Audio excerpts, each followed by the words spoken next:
So let's talk about a mother who was pregnant who ended up losing her child after being hit by a commercial vehicle. So the geometry here, the texture geometry that you're seeing is derived from the reconstruction data perfectly to scale.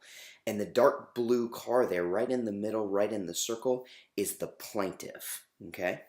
And that position kind of right there in the bottom third there towards the middle, that's the position the plaintiff claimed to be.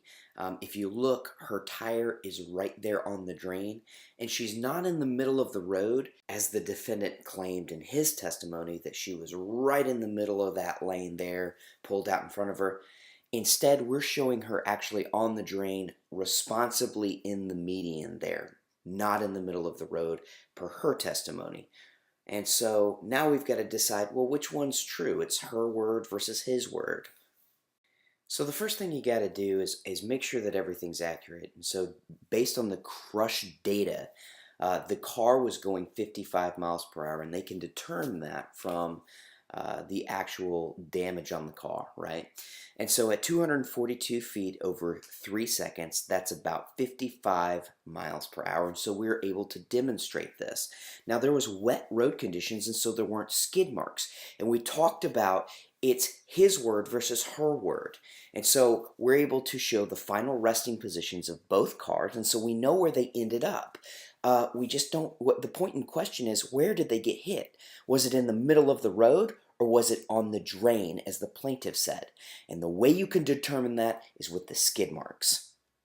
So the skid marks are on the grass, but because it's wet, the skid marks were not on the pavement because of hydroplaning.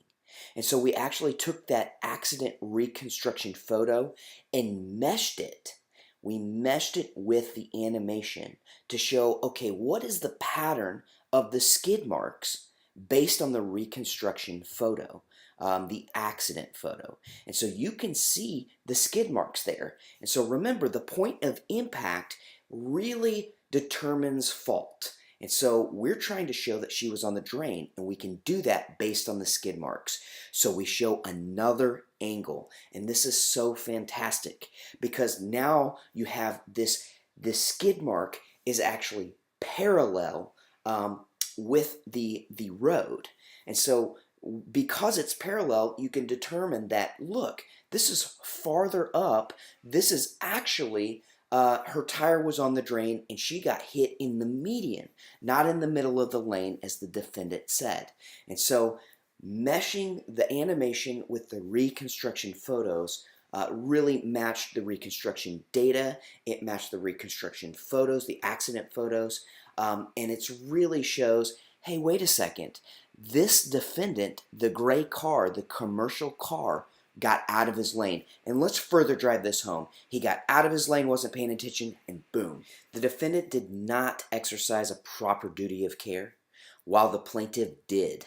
And so we were able to determine fault during this case where there was a loss of a child.